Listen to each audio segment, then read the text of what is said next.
Good morning, everybody. We'd like to welcome you to this morning's webinar on transitioning the small family business to the next generation. Where do you start? My name is John Purton. I'm an attorney at Sheehan, Finney, Bass & Green, and we're really excited to have all of you with us this morning. We've got a lot to cover, and we've got a panel that I'm sure you'll find engaging, and hopefully we'll be able to impart some knowledge to you, which will help in your own transition. A few housekeeping things just for everybody to know. As you can see, we are recording this webinar. At the conclusion, you'll get a link so that you'll be able to view it again should you choose to. We will also be sending you some tools, planning tools, which you can use as you make your own plan. This is the first of what will probably be at least one, if not two, webinars on this series. Although it's difficult to do this in a webinar version, we really encourage audience participation, if you will. If you have questions of any kind, please put them into the question and answer link at the bottom of your screen. And at the end of the presentation, we will try and get to as many as we can, and we're certainly happy to continue the conversation offline afterwards. We also will use the question and answers in order to form the agenda for the next of these. So if there is an area that you'd like additional clarity on, please let us know and we'll do our best to accommodate you. So let me tell you a little bit about today's program. I'm really excited. We have a panel of lawyers and non-lawyers and a business owner who has lived this, who are going to share their expertise with you. We're focusing on transitioning small businesses and family businesses to the next generation either being children or just a younger group of new owners. As we've all discovered in our respective professions, the issues when dealing with small businesses and family businesses bring a whole level of complexity that you don't see in larger transactions. There's a whole lot of what I call family baggage and emotional issues that we need to be aware of and we need to take into account during the planning process. So let me just advance the slide. There we go. So here's what we're gonna cover. We're gonna talk about family and small business transition issues, and we'll have Terry Shepard and Matthew Allison from ROCG Consulting handle that. They are business consultants and have worked with many businesses towards a successful transition. We're going to follow that with lessons from the trenches, and we're really very excited to have Allison Iantoska, who's the president and owner of F.H. Perry Builder, who took over a business from her father, and she'll share her experiences with us. My partner, Alex Pyle, will then follow and talk about how we build the team to effectuate a successful transition, give us some planning issues and tools for success, and that will be followed by a question and answer period. Our goal is to keep our talking part to about 45 minutes so that we have plenty of time in the final 15 minutes to answer questions. So please, again, if you have questions, please put them in the Q&A box so that we can see them and that we can be responsive to your issues. So the first area we're gonna get into, and Terry and Matt are gonna spend a lot more time on this than I, are founder considerations, the current ownership, and the issues that we think about that we don't necessarily think about when there's larger company transitions is the concept of letting go of your baby. Are you going to close the business down, which may be the only viable option, or an or a viable option? Or is this company going to evolve? Is it going to continue into the future? And are you, as a founder, are you going to be able to pass it on to that next generation? What are the issues? What are the impediments? What do you need to be aware of? We're going to look at, are you able to allow the next generation to shape the future? I mean, this is a company that you have built in your image. You've been successful, and it's very difficult to step back and allow the next generation to shape it in their interest, in their image. So we're going to sensitize you to these kinds of issues. We want to talk about financial goals, which is not only how much money do you want to get out of the transaction, if any, or what is your lifestyle after the fact? What do you've enjoyed a certain income level. How are you going to deal with that? Again, not necessarily a legal or a business issue, but certainly an issue that needs to be addressed or at least considered upfront. And then finally, from the founder consideration, we're going to talk about life after the transition. Oftentimes, in transitions that don't go as well, we see that people haven't really considered what their next gig is. What are you going to do when you're no longer going to the office 90 hours a week and waking up in the middle of the night worrying about, tomorrow? That's an important part of the plan. That's an important part of the consideration. From the next generation perspective, how do you want to shape the business? What do you want the business to look like when it is yours? How do you deal with parental pressures if this is a family transition?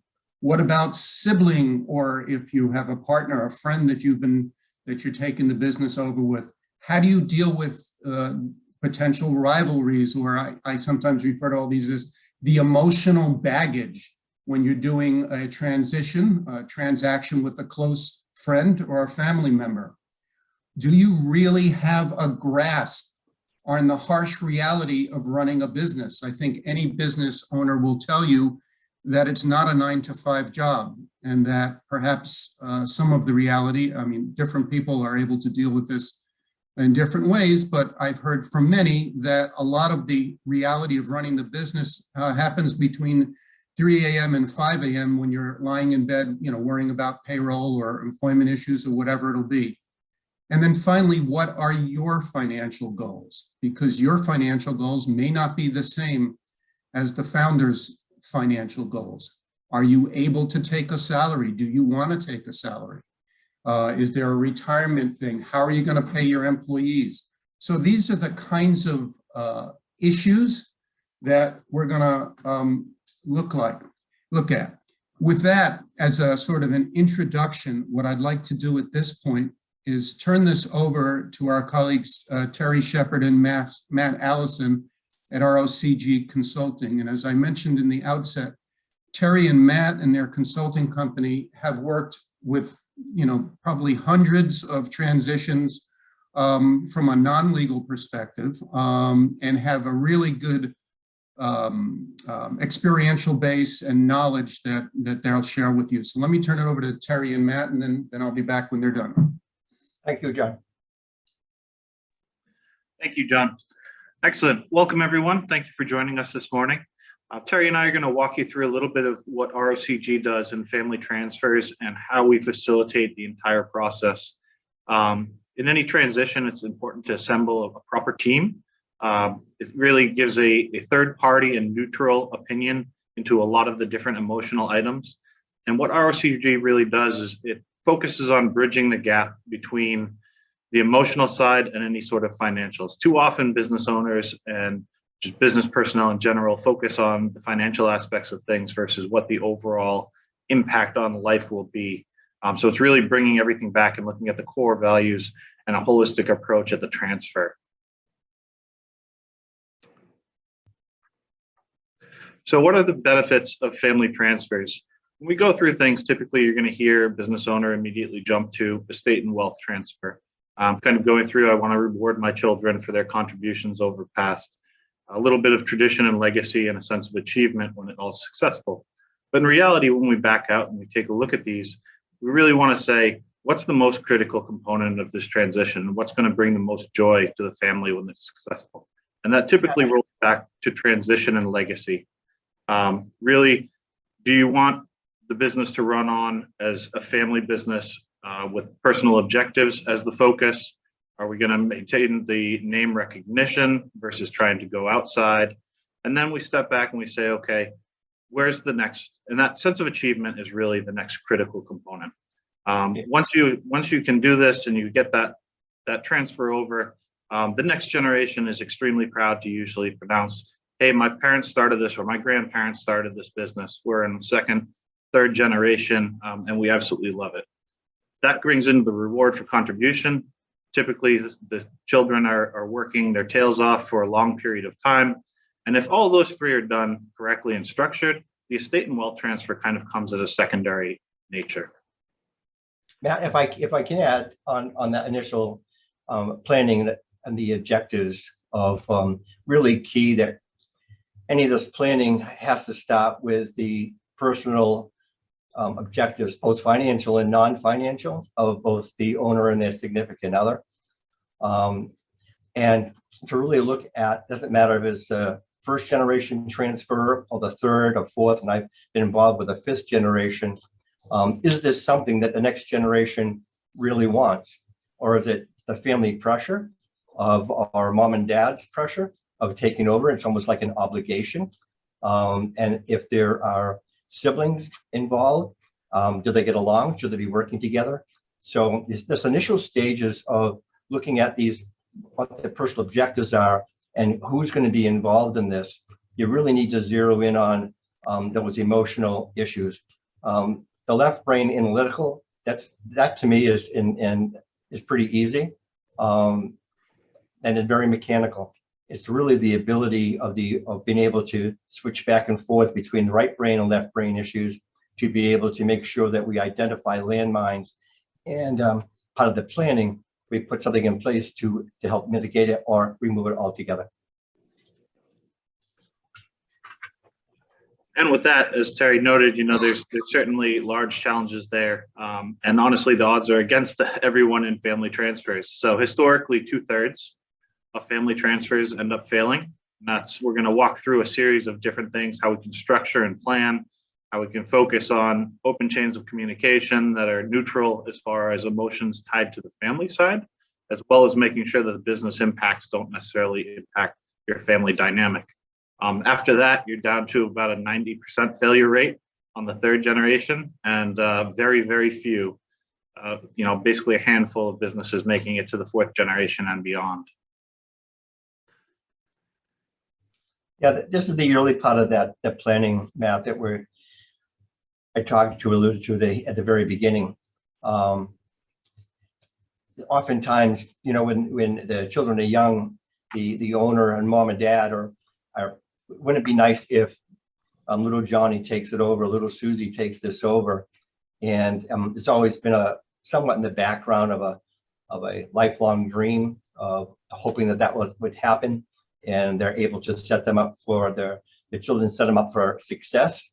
But what happens if little Johnny or little Susie doesn't got it, and they don't have the ability to be able to run the company strategically and pull the levers, or they don't have that same commitment and drive as the owner did when they first started, and putting in lots of hours and sacrificing some of the family time? Are they as committed?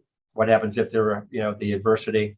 And if they're not able to do it, you have to take a look at who's going to tell them, who's going to be able to tell their parents that little Johnny or little Susie doesn't have it.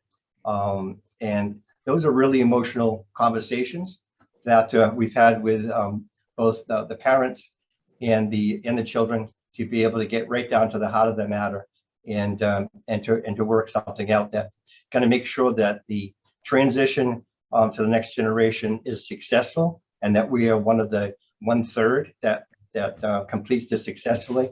And it hits not only just the transition and the stock or the ownership interest in whatever entity, but it also involves the personal happiness that people are getting what they want, they've made sure that they've put things in order, and individually they are successful emotionally, and plus the non-financially goals, whatever they might have been.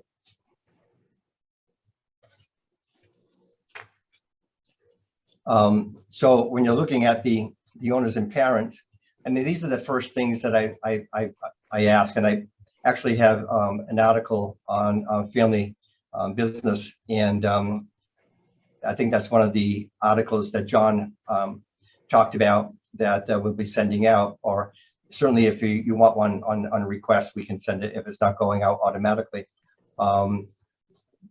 It's really important that the next generation understand the business connection need. It's very hard for the older generation to let go. This really is their baby, and it's very emotional. And even though they want to make that transfer, it's very difficult to let go. And we've worked with hundreds of transitions and a lot of the family transitions.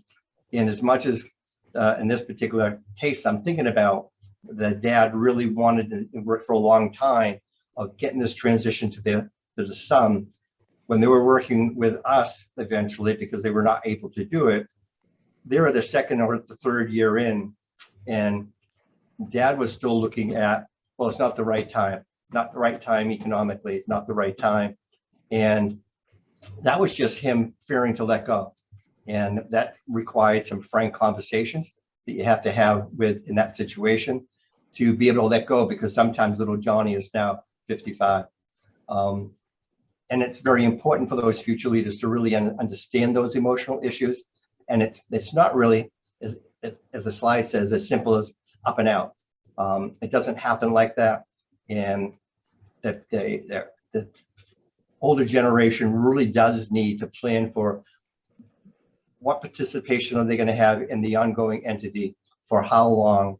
But it's really important that they know, and the children know, that there has to be a certain point that there's going to be a hands-off, because the younger generation that has a vision and is out to implement it, and then if the parent comes in for a part-time basis and starts walking around and giving some direction to the employees, it most time blows things up, and it throws things off track, and the employees don't really know who they talk to, and who's given the direction.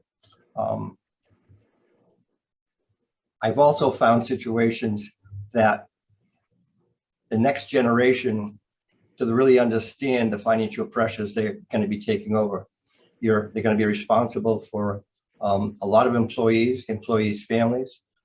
Sometimes a lot of the community is dependent on it.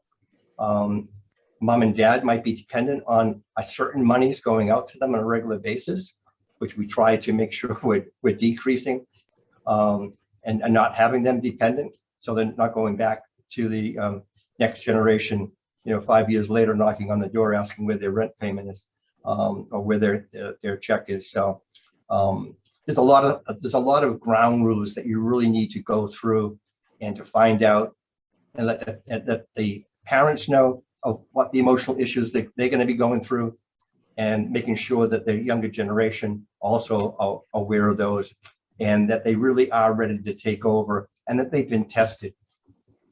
And I think a lot of that, Matt, if you go through to the next slide, we can start getting into the meats, and I'll let you lead off. Absolutely. So like Terry said, the mindset between second generation and the original founders typically is a little bit different. The original founders often bootstrap their way through things, possibly starting a machine shop in their basement, really worrying about payroll, not taking salary for a long time.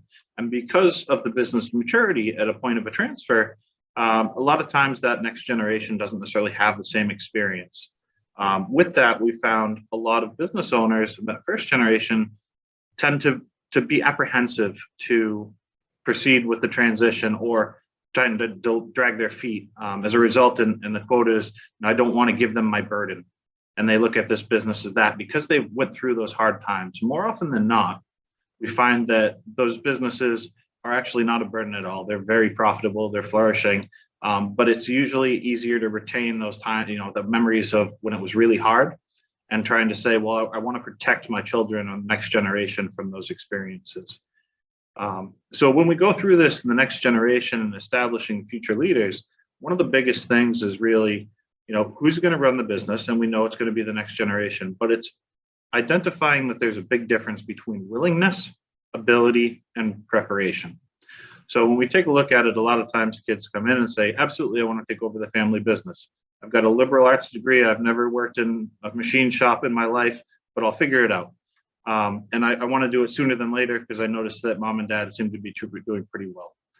So great, we have willingness, but we really don't have the preparation or the experience.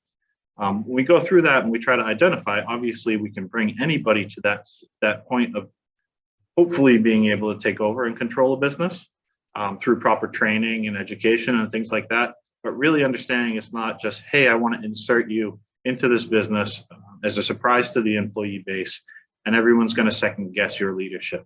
So focus on communication throughout the business and a mutual respect from the business to the new owner and the new owner back to the business. So Matt, when we're looking at that, I want to make sure that we cover that it really is the future leaders' vision, and it's not the older generation. As John pointed out, the company needs to get behind what the next generation wants to do. And when you're looking at, as you said, the management team and who's going to be running it and directing it, it's really important that the management team is aligned with the next generation's vision, so we don't have some derailment going forward of execution of the plans because they're not 100% behind it. The management team might have their own vision, or they might just continue to agree with what the parents' vision was. And it's very important before the transition of the actual ownership is handed over, that's sorted out through strategic meetings and making sure everybody's on board, and then having a test run to make sure that the next generation is able to have a long-term sustainability, to make sure it's continuing, and to identify any of the mavericks that might be involved, because they have to be removed if we're going to have a successful transition going forward, to make sure of that long-term sustainability. Or are you going to get hit for a lot of bumps along the way of heads knocking between what the next generation wants and what the management team is actually pushing for and supporting, and talking with the employees, which is a different messaging than what maybe the owner's been saying. Yeah, absolutely. The importance of building a vision for the new generation and recognizing that there's definitely a difference between vision and strategy. And a lot of times that second layer of management is more focused on strategy and the execution, getting things done, whereas the ownership is taking a higher look at what the overall vision is and what the landscape ahead is.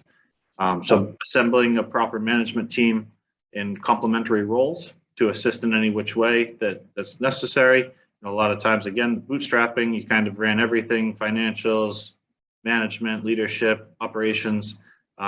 Once the business is mature, it's not necessarily going to carry over, in the same realm of one person being able to wear all those different managerial hats. Matt, one last point before we go on to the next slide, so we stay within the time frame. It's important on some of the questions down below in green. What happens if things aren't working out? What happens if the next generation is unable to strategically run the company during this transition time period? Who's going to make that determination? What's the contingency plan? So in all of our plans, we set up milestones that we're coaching and training the next generation and running the company strategically and having regular meetings. And so at the end of each milestone, if they are not participating, fulfilling the role transition, and taking on those responsibilities and being able to work with a team, then we've already said that the company's going to go up for sale. There has to be some endpoint that it can't just keep on dragging on. And at that point, there's the next generation already knows that they have failed to do X, Y, Z, and it's not a mom and dad issue. They're not allowing to have it, because we have to make sure that this business is sustainable long-term. Because no first generation or the older generation wants to see what they have built destroyed and go out of business. So very important to have someone in there to be able to make those decisions, that it's not going to be a family decision and then have an emotional breakup that destroys Thanksgiving dinners together. Absolutely. So now we'll quickly go through some of, the path to getting to the end, with strategically tiptoeing around some of the major challenges. So family conflicts are probably the number one challenge that we see, and that's the recognition between business, family, and ownership in 3 separate items. So laying out rules of engagement are absolutely the most critical. Recognizing what roles we're talking in. So in a business environment, we're not referring to the owners as mom and dad and trying to play any sort of interpersonal relationship there, recognizing that outside of the business, we're all a family and we don't want to destroy a Thanksgiving dinner, like Terry said. Terry, you want to run through a couple quick experiences you've had? Well, I do want to point out that some of these roles in here and where all these intersections are, that someone coming in, the next generation coming in, they have to work twice as hard as anybody else, because there's going to be an employee perception that this is just given to them. They don't know what they're doing. This was just a completely family transfer, and they don't have abilities. Even though they might have been working with them, there is going to be some perception from the employees that they haven't earned it. And so that's where some of the conflict of working with the business and the employees, and especially with the generation that's coming in, that's an owner or a manager or a sibling. So they're going to really be aware of that.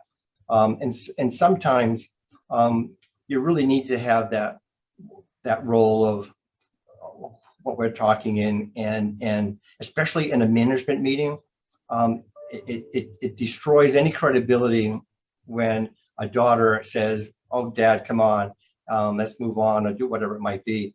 They have to be addressed by the position they're in, and vice versa from the older generation. So I have thousands of, or at least hundreds of horror stories that we work through. The importance is identifying the potential of these landmines coming in, and so the planning works to mitigate that. Absolutely. And when all else fails, the reasons that we see these things often, kind of fall apart, it results directly in either parents staying too long and not relinquishing control, or parents stepping down too soon. So when we take a look, it's not necessarily a deal killer, but what causes the failure in that high rate are those 2 critical components. And then on a financial expectation, certainly the legacy owners don't want to starve cash flow from the business as part of their buyout. We always recommend that there's some sort of financial incentive and skin in the game for the next generation, so they recognize that it's not, monopoly money or trading in a falsified stock portfolio. There's really a true expectation there that you're going to run it as a business and not necessarily as a lifestyle solution. Yeah, so my last comments. So the parents stay on too long, and when that happens, as I said, little Johnny is now 55, and he's trying to plan his own transition and exit, and he hasn't even gotten the ownership yet. So it's crucial to recognize that there is some time period that you do have to let go, and hopefully you're working with someone in the consultancy business that recognizes that and can help facilitate that transition. And I have found parents not wanting to have the conflict with the children that might be in the business, or a child in the business, of saying, "I've been here, I've been working here since I've been in high school and college, and I've worked here for 2 years. I know how to operate this. Give it to me, give it to me, give it to me." And they don't want to confront that, and they start stepping away or step away way too soon. and the child has had no training of how to run the company strategically. And a lot of times it crashes and burns. And the financial expectations, last one, sometimes it's not even the child that's taking it over, it's the spouse. I had one situation where the spouse said to husband that this is great, you can come home at 4 o'clock now in the afternoon, help me take care of the kids, and you don't have to work Saturdays anymore. So I had to have the two owners and their spouses come in so we could have a serious talk to that. That's not how a business operates. So with that, Matt, if you want to conclude, and they can pass the. Yeah, absolutely. So with that, we'll transition over to Allison. She'll be able to give you that firsthand experience of what it was like for her through her transition. Thank you, Terry and Matt. I want to emphasize that although Terry and Matt really have focused on the family transfer, a lot of the issues that they've highlighted for us also apply equally when it's partners, friends who have gone into business. So it's not just family. And when we speak about the next generation, we're not necessarily just speaking about familial generations. It could be just a younger management team. We thought what would be really helpful is to not just hear from the lawyers and the business consultants when we all, have our perspective and, seen things, but to hear firsthand how one person navigated this minefield of issues and managed it successfully. I'm really very excited to introduce Allison Iantoska, who is the owner of FH Perry Builder, one of the preeminent home renovation contractors in the Commonwealth. And really, it's an amazing company. And so, Allison, I'd like to welcome you here, and perhaps you could just sort of set the stage. If you could tell us a little bit about the company and your role with the company prior to taking over as the new owner. Sure. Hi, John. Thank you. Good morning. That was a kind introduction. I appreciate it. I came into the company with sort of a 6-month plan, thinking that I could support the efforts that my dad was putting in place. He had the idea of bringing a woman into the company, and I fit that bill around helping clients with making selections and decisions on all of the many, many things that come along in a construction project, a residential construction project. And just over time, kind of evolved that role into supporting marketing and then moving along into strategy and leadership, mostly because Dad just kept giving me opportunity after opportunity to join a panel, join an association, participate in things that I wouldn't necessarily have found on my own. And 6 months turned into 6 years. And then we were in a situation where we began to talk about transitioning the business from his ownership into some new ownership in the company. And I was a part of that conversation.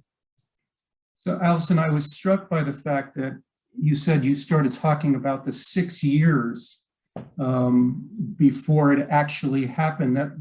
That sounds like a long time, but in your experience, is that a long time, or is that really, did you find that kind of process of back and forth really helped ensure the success of the transition? Let's see. I would say that it absolutely ensured the success. That sounds like a very softball question. So I'll go right back and say, yes, out of the park, as much time, I think, as we can to process. And the reason I think it was so helpful is because it just started as a sort of germinating seed very early on. The reality was that Dad was, he was a young man still, late 50s, early 60s. He had a lot of passion for sailing and would take some trips from time to time that would have him out of the office for sort of significant chunks of time.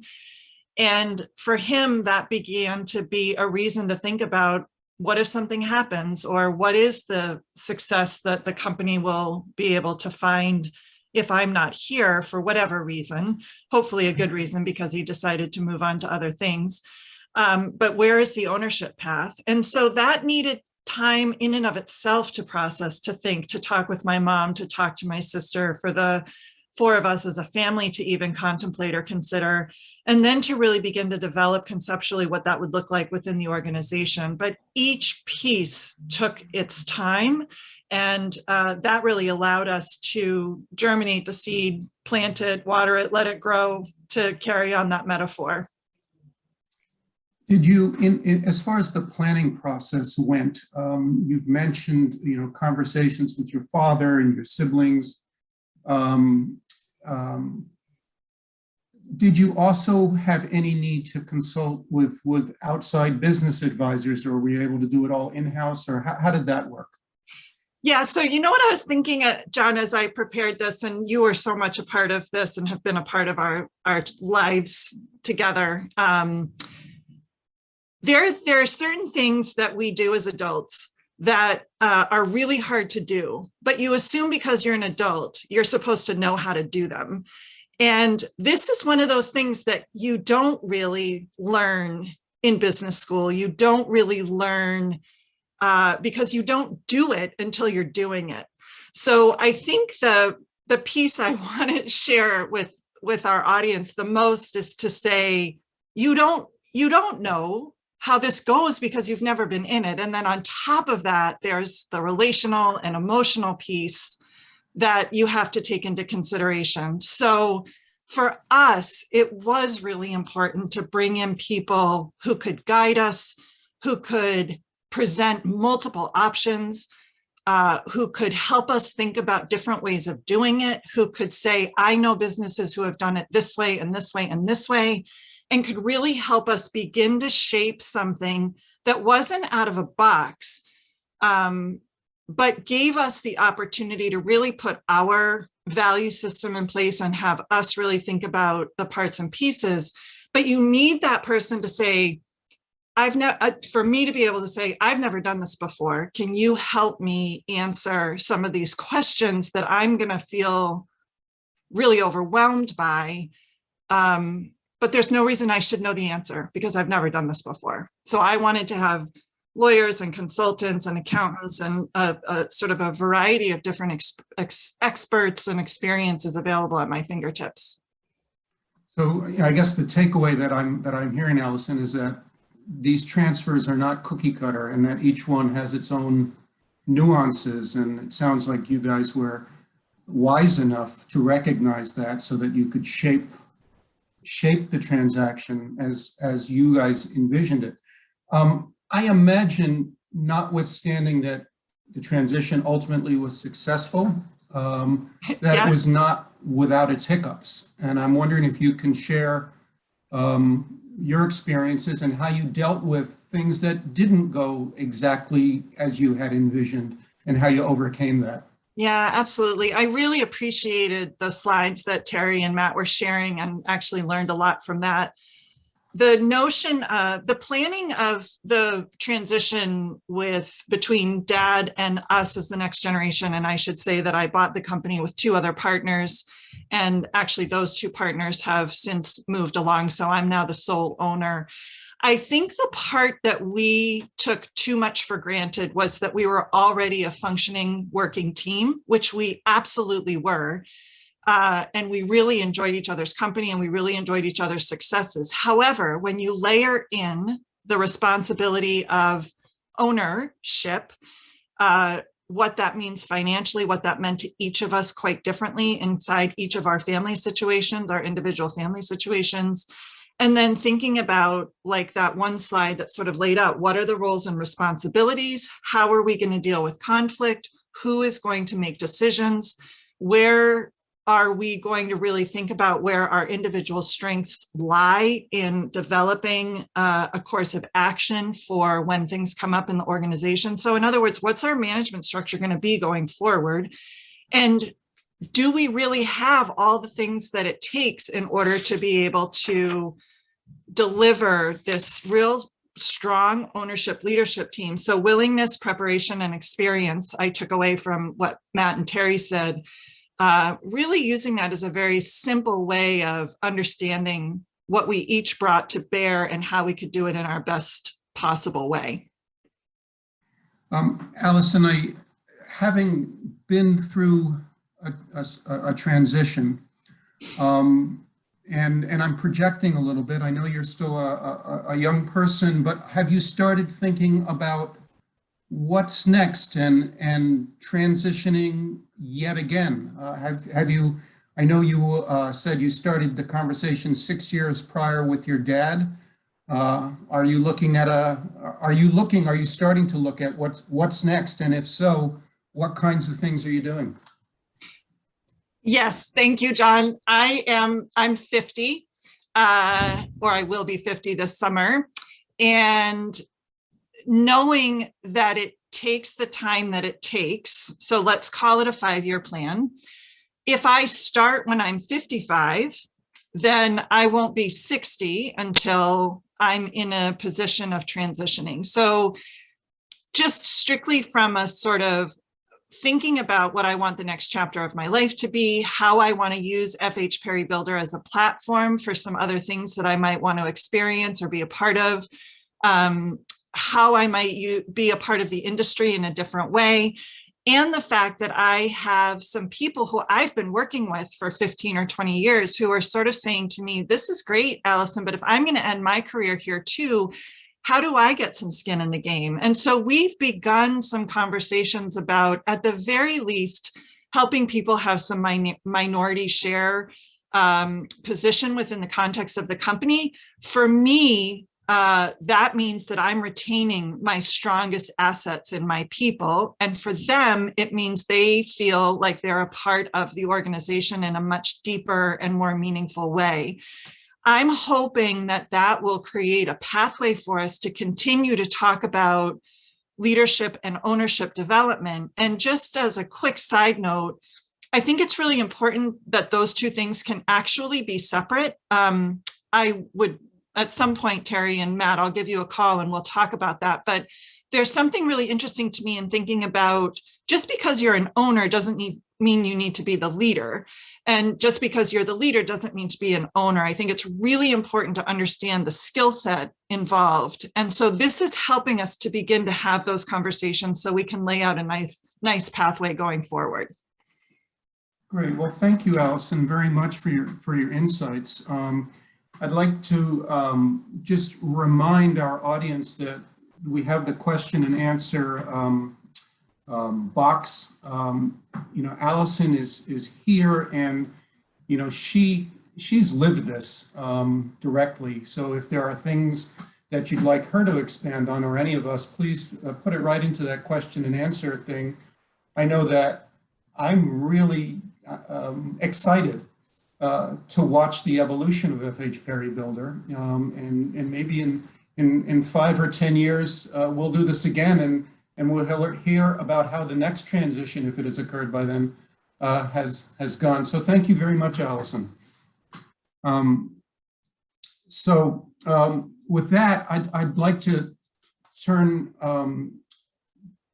the presentation to my partner, Alex Pyle, who's going to focus a little bit more on some of the legal side of things. So from a legal perspective, if you think of Terry and Matt are sort of business consulting perspective, Allison has some very practical advices and experiences. We'd now like to share a little bit sort of on a legal side. So let me turn this over to my partner, Alex Pyle, who's a corporate attorney and has also done dozens and dozens of these types of transitions. So Alex, you're on. Great. Thank you, John. And thank you, everyone, for being with us today. We should talk first a bit about building your team. And some of these are themes that have already come up in the discussion that Matt and Terry were leading, as well as Allison's comments. But thinking about your team and who you need to help you plan the transition is really important. And as Allison noted, in terms of when do you start, the sooner the better. This really needs to be a very long-term process because it's complicated, especially if there's a family dynamic layered on top of the business dynamic of transitioning the business to new management and owners. In terms of thinking about your team, I would say that the first advice I'd give is look around you. Look at the people you already know who are already your trusted advisors, your accountant, your attorney, family members, business advisors who you've already worked with, especially if you know others who have already gone through a business transition. They can be a great resource. And then also looking to the subject matter experts like Matt and Terry at ROCG, and getting that expert advice and having them weigh in. And since I'm a lawyer, I can't help but point out you also want to make sure that you have NDAs in place with all the members of your team who are not otherwise obligated to keep confidentiality as attorneys are. But really getting that broad range of input and taking the time to think through and hear different points of view about your options is really helpful to making a successful transition. I would also add, and John has mentioned this already, that you want to make sure that you consider all options, that all options are on the table. If you're a business owner and you envision that your children want to take over the business, that's great, and that should definitely be a goal. But you also want to weigh that against the alternatives and determine what is really going to make the most sense for you. So that could be a sale instead of to family members. It could be a transition to existing management with family members retaining ownership, but management, existing management, non-family members having day-to-day control. As Allison described, those two roles can be separated. And that takes planning and structuring, but that can be an option. You can consider a transition to a third party, a competitor or someone who you may have known that's in your space. It's important to, even if that's not your desired goal, to see the business sold. It can be helpful to consider that as an option so that you have something to compare the family transition option to. And another option some family and small businesses consider is an ESOP, an employee stock ownership plan, which can have some tax advantages to both the owner and potentially to the employees who take over ownership, while still giving some ongoing control to the original owner if that's desired. And of course, you also have to look at whether this business is a business that makes sense to continue on past the current generation, or whether you should be considering winding up of the business as an option.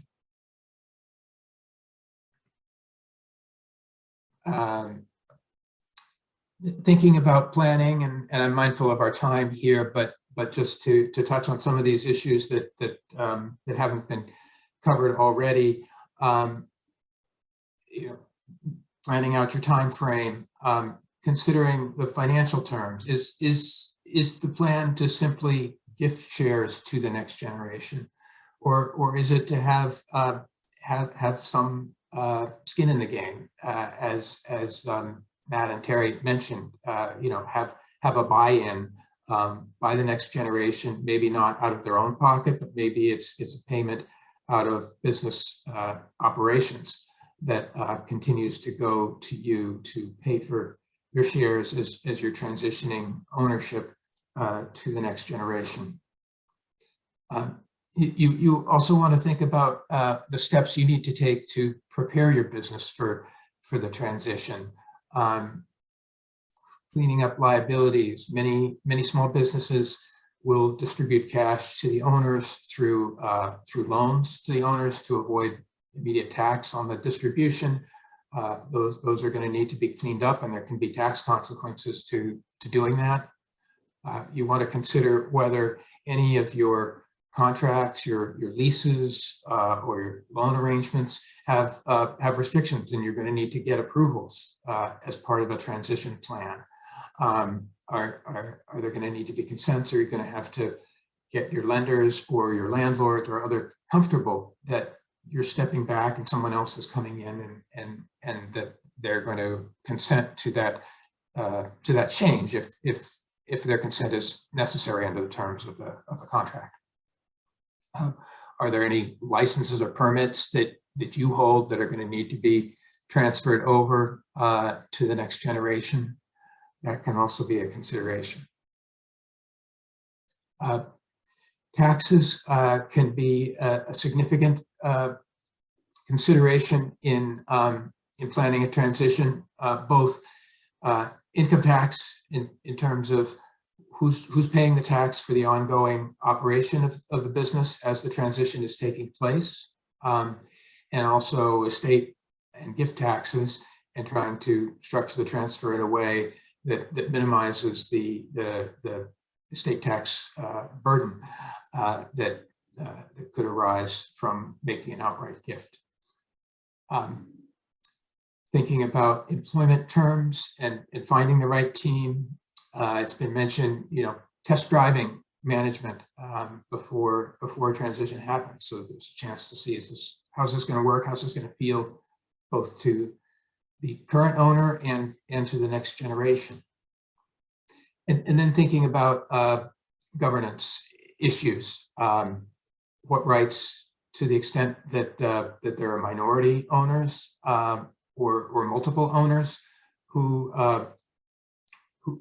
what rights do they have to have a say on major decisions about taking on new debt or entering into a new line of business, or sort of fundamental decisions of that nature? Should the owners, even if they're not running the business on a day-to-day basis, should they still be able to make those kinds of approvals? And then thinking about a board of directors to govern the company, and whether that's entirely made up of owners, or whether you want to get some of the outside experts, some of the members of your team who've been advising you in the transition process, to also be involved in making business decisions going forward. I think often that can be a really valuable resource to have a board that consists not only of family members and owners, but of outside professionals, consultants, other planners who have seen other businesses make these kinds of transitions and have different skill sets than the existing owners may have.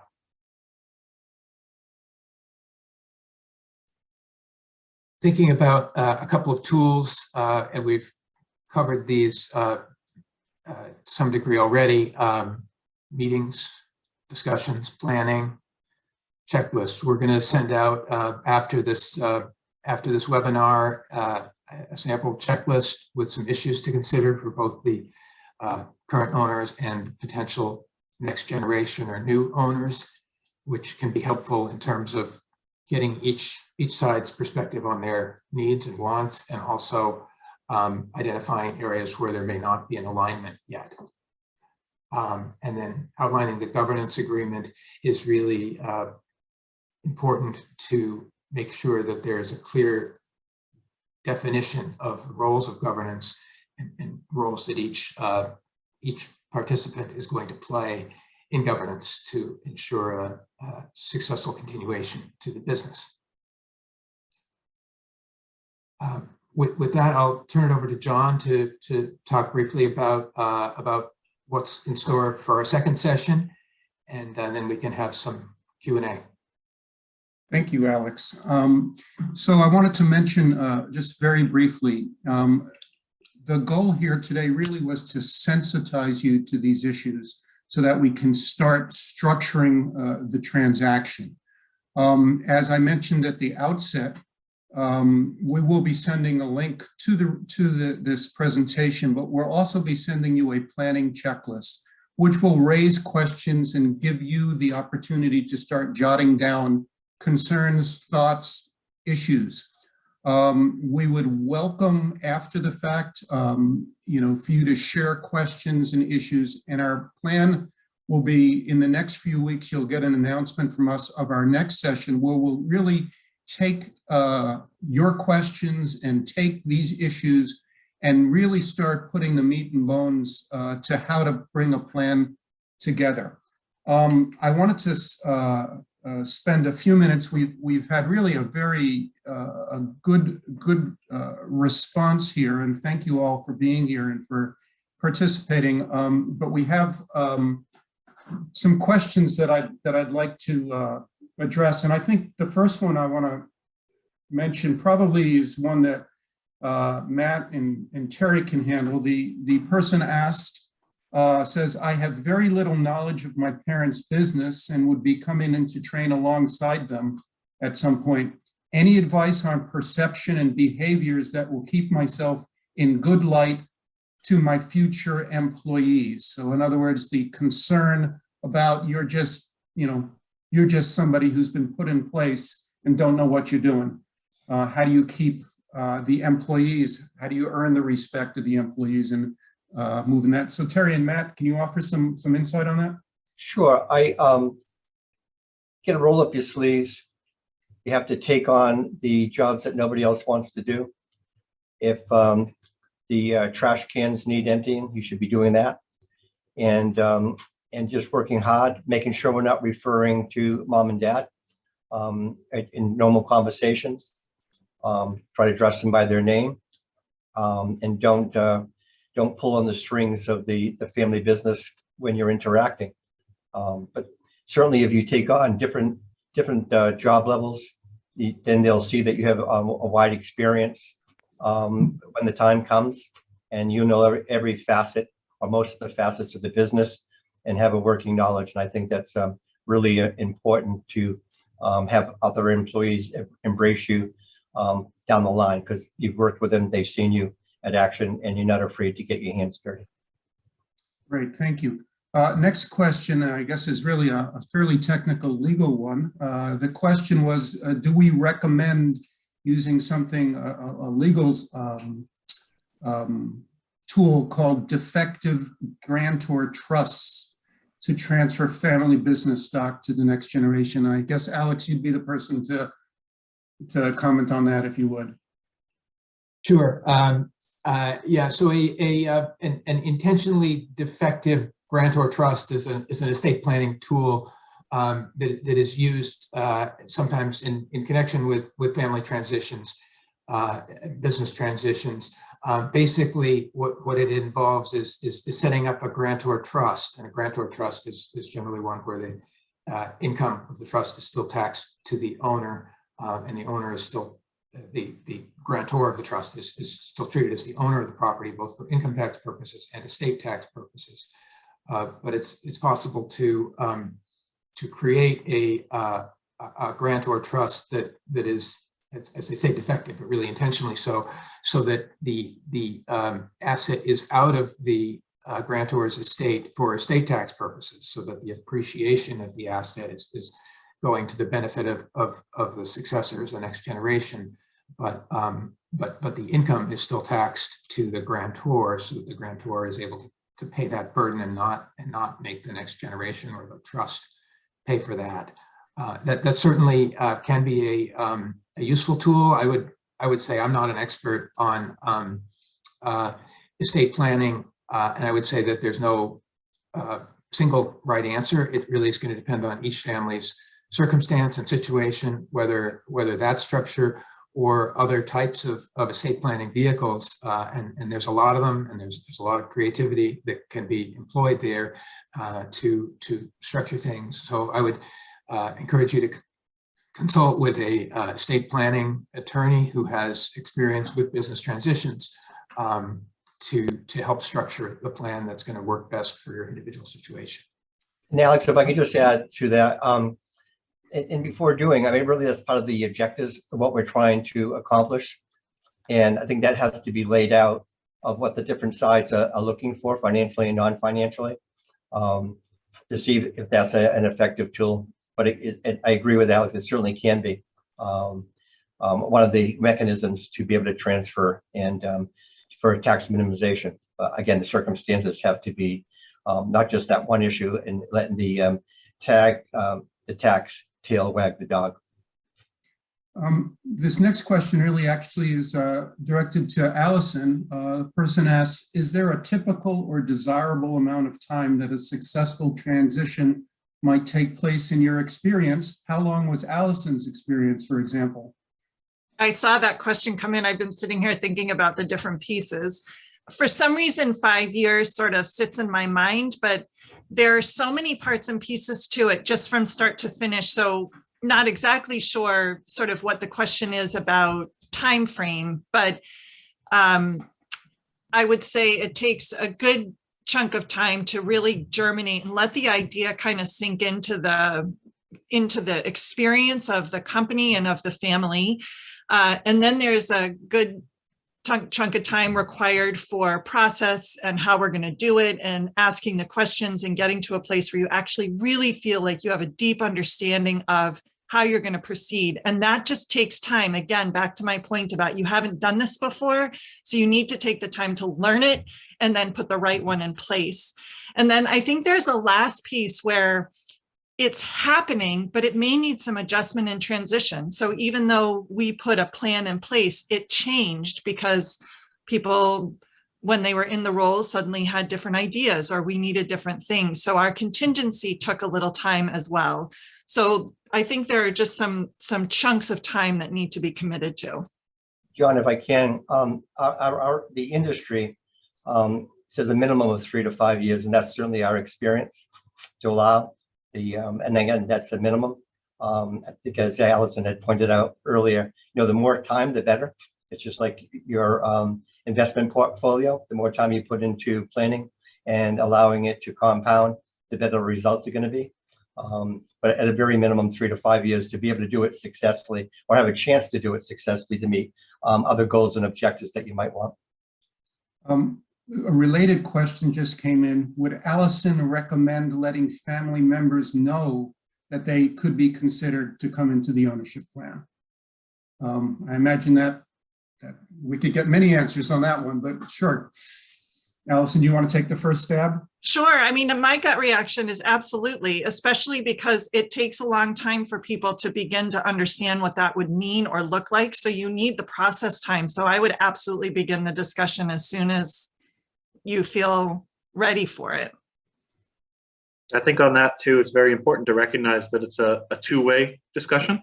It's not necessarily, hey, I want you to take over the business. It's, hey, we kind of want to do the dance to make sure that the fit is correct and it's mutually beneficial for both.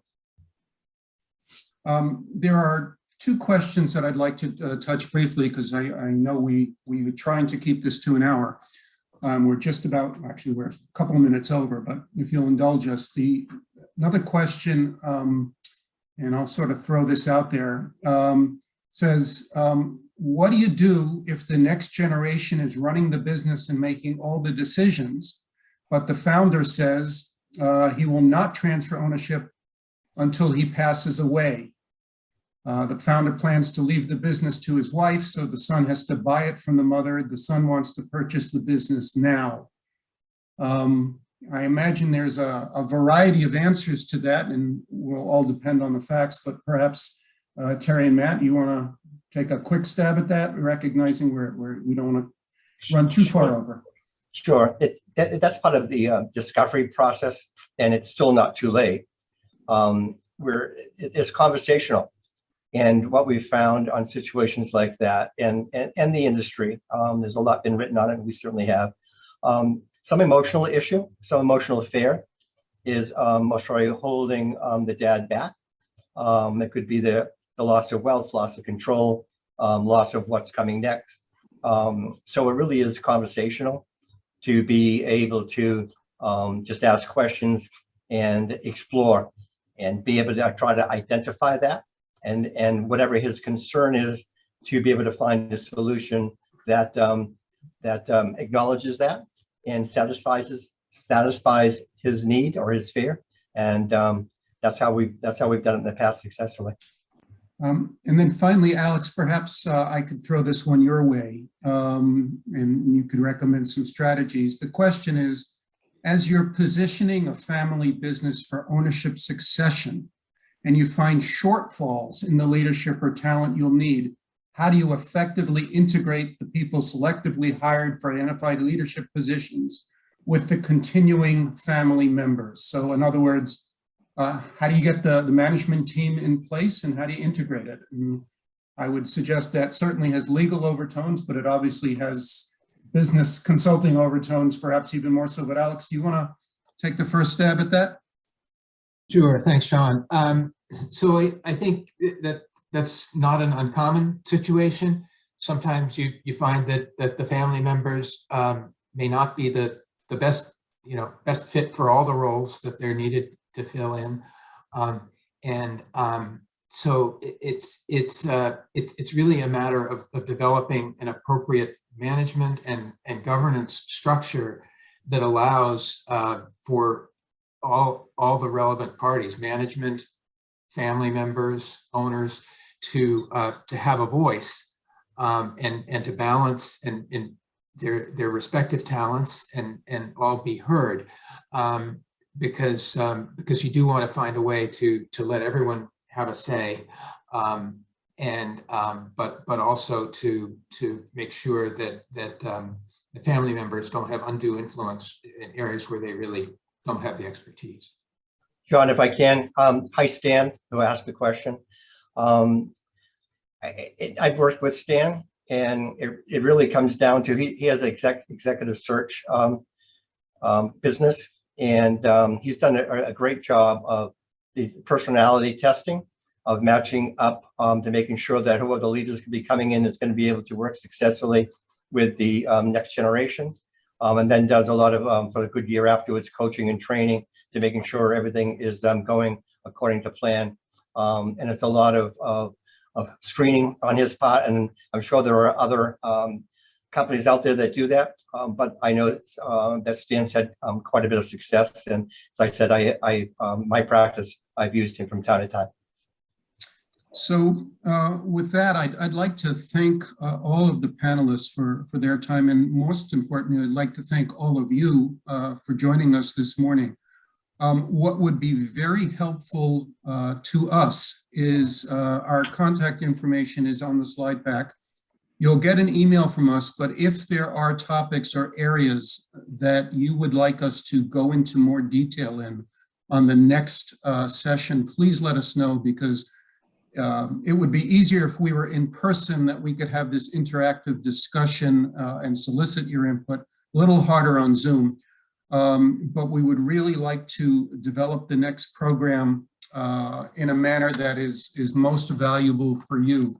We're probably looking, sometime in April. We'll certainly give you notice. And again, the goal would be to give you a few weeks to let these ideas percolate, to sort of having sensitized you to some of the issues, and then really dig down on, okay, we're asking the right questions, we understand the issues, now what do we do about it?